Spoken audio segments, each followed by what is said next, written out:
Hello guys, welcome to my guys. Jadi, sekarang kita lagi ada di channel YouTube Menetub 8. Channel apa sih ini?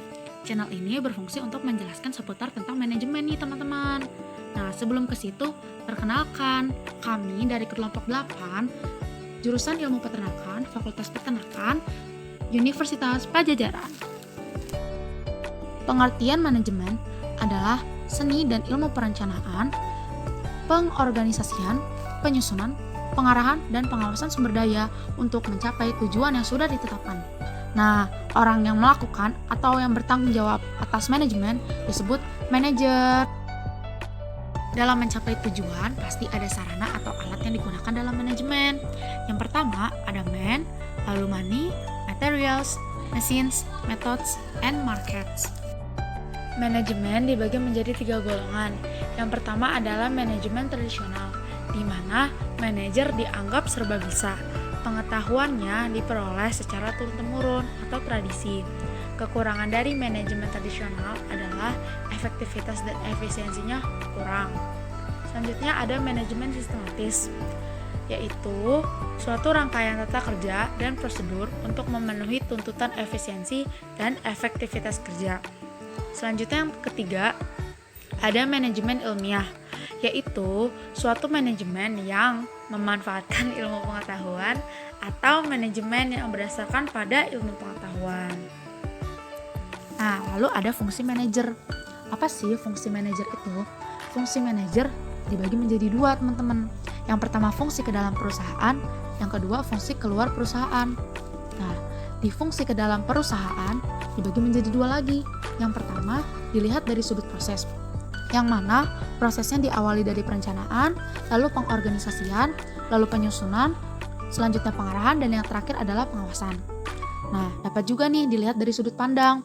Sudut pandang seperti penjualan, pembelian, produksi, keuangan, dan personalia yang bersangkut pautan dengan perusahaan tersebut.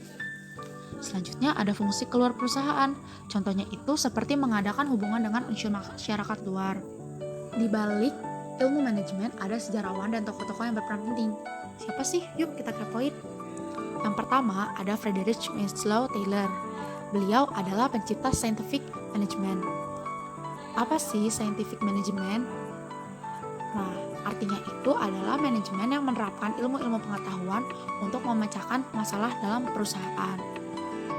Selanjutnya, tokoh yang berperan yaitu Bapak Henry Fayol.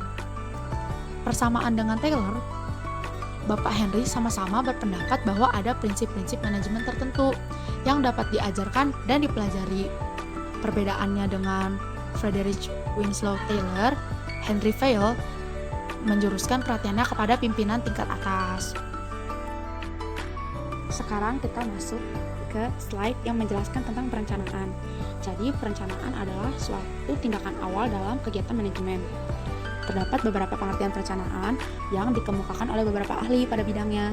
Contohnya ada Newman yang berpendapat bahwa perencanaan adalah penentuan terlebih dahulu apa yang akan dikerjakan. Lalu selanjutnya, menurut Louis A. Allen, perencanaan adalah penentuan serangkaian tindakan untuk mencapai hasil yang diinginkan. Dan ada juga nih pendapat dari Cons dan O'Donnell yang mengemukakan bahwa perencanaan adalah fungsi seorang manajer yang berhubungan dengan pemilihan dari berbagai alternatif dari tujuan, kebijaksanaan, prosedur, dan program.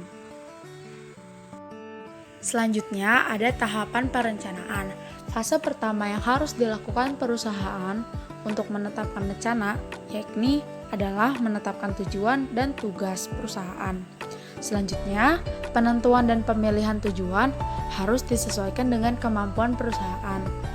Tujuan perusahaan pun harus diketahui oleh setiap orang yang bertugas dalam badan usaha yang bersangkutan. Suatu perencanaan yang baik juga mempunyai 6 unsur nih teman-teman. Singkatnya yaitu 5WH. Apa sih 5WH itu? 5WH terdiri dari what, why, where, when, who, and how. Nah, terdapat pula beberapa kegiatan yang dilakukan dalam fungsi perencanaan. Yang pertama ada meramalkan, yang kedua menetapkan maksud dan tujuan, yang ketiga mengacarakan, yang keempat menyusun tata waktu, yang kelima menyusun anggaran belanja, yang keenam mengembangkan prosedur, dan yang ketujuh adalah menetapkan dan menafsirkan kebijaksanaan. Selanjutnya, setelah perencanaan, kita masuk ke pengorganisasian. Apa sih arti dari organisasi? Organisasi diambil dari bahasa Yunani, yaitu organon yang berarti alat.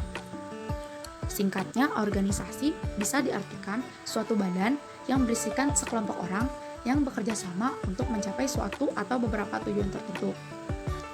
Organisasi dalam arti bagan atau struktur adalah gambaran secara skematis tentang hubungan-hubungan kerjasama dari orang-orang yang terdapat dalam rangka usaha mencapai suatu tujuan. Berikut adalah prinsip-prinsip organisasi. Bentuk organisasi dibagi menjadi beberapa bagian. Menurut Henry Fayol, bentuk organisasi adalah organisasi garis. Ciri-cirinya, organisasi ini masih kecil, jumlah karyawan masih sedikit, dan saling mengenal. Spesialisasi kerja belum begitu tinggi.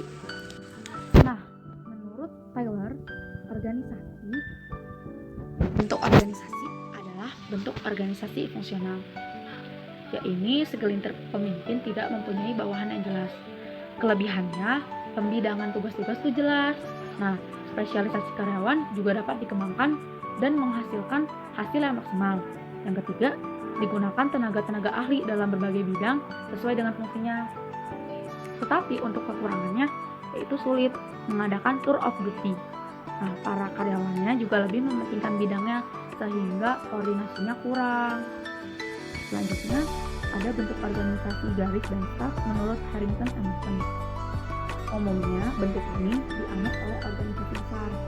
Kelebihannya adalah pengambilan keputusan yang sehat dan lebih mudah diambil. Perwujudan dari jelas dan proses lebih mudah dieksekusi. Kekurangannya, karyawan tidak saling mengenal dengan hukuman organisasi cenderung rumit dan kompleks.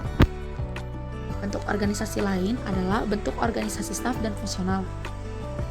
Bentuk organisasi staf dan fungsional merupakan kombinasi dari bentuk organisasi fungsional dan bentuk organisasi garis dan staf. Kelebihan dan kekurangan dari bentuk organisasi ini adalah dapat dikombinasikan. Jadi bentuk organisasi ini cocok dipakai pada suatu organisasi besar maupun kompleks. Lalu selanjutnya ada staffing.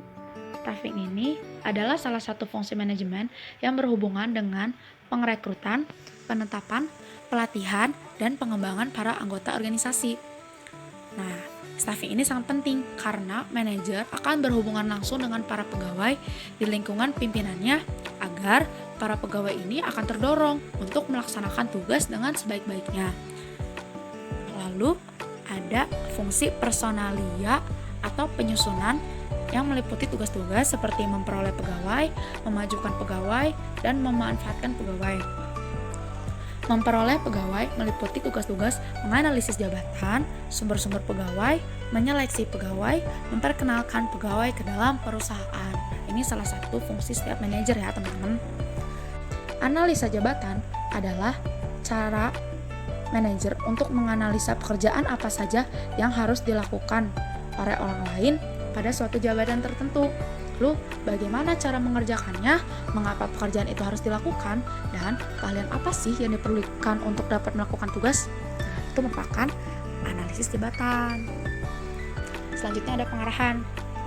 Pengarahan adalah suatu tindakan yang dilakukan oleh pimpinan untuk menggerakkan bawahannya, seperti memutar roda mesin perusahaan dan mengkoordinasi agar tujuan-tujuan perusahaan dapat direalisasikan. Perintah.